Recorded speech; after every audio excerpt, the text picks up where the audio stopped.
So you must be a fan of some sort of journaling and writing things down to understand yourself. Journaling is an immensely powerful tool. And unfortunately, there's very few psychologists who are trained directly in dealing with traders.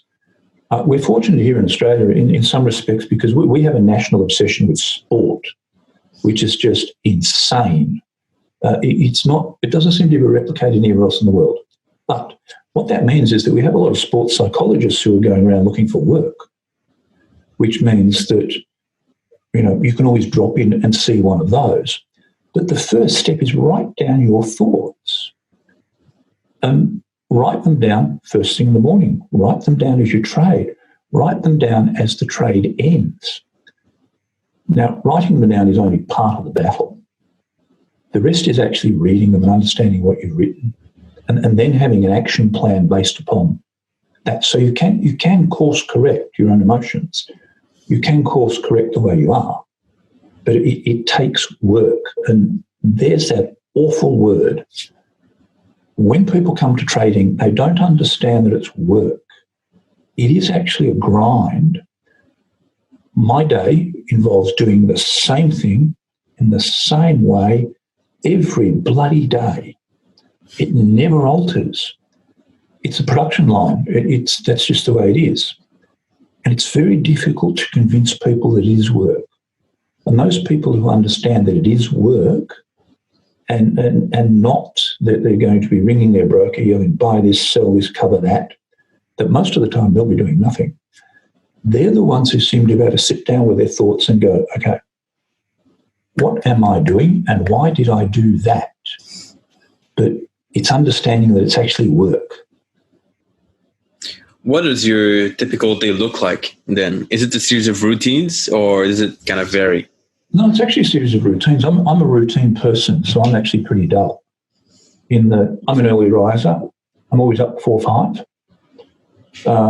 Wander out, make tea, switch the PC on, check the overnight prices to see if there's anything I need to do, if the system's thrown anything up as a preliminary signal before the full close. If there's anything that's been stopped out, there's generally not much to do, and that takes no time at all. And then it's off to the gym.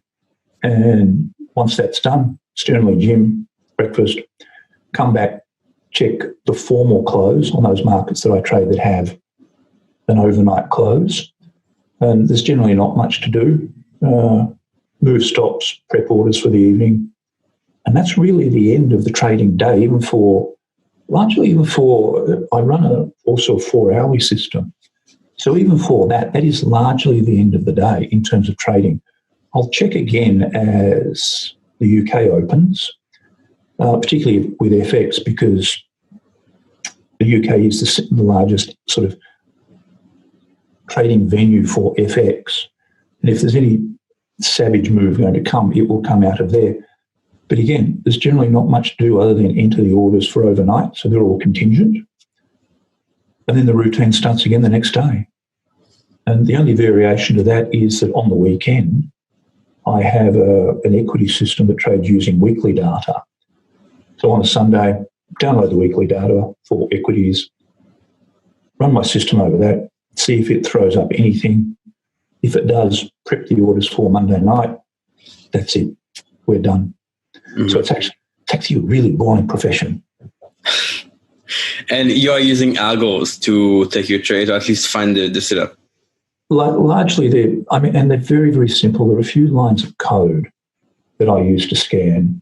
And so they're either done. I have a tiny series of markets or a small universe of commodities and indices I trade, which I can actually visually scan. They will all fit on my monitor.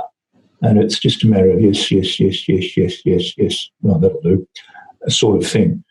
Scanning equities is a different matter. And I actually use a really simple program. I use Metastock for that because I run a very, very simple breakout system. It can be coded into that. But it's actually very good at mangling all the data I require because I trade US equities and domestic equities here in Australia. So there's a few thousand bits and pieces to go through. And it is much better to let a machine do that than to go through it by hand. Yeah, it's definitely less time and easier to not make a mistake, which is a good point. And that's the thing. It is about bringing efficiency to the system. Mm-hmm. And once you're efficient and you have a routine, then it's very hard to get it wrong. You've actually got to work hard to deviate from the system.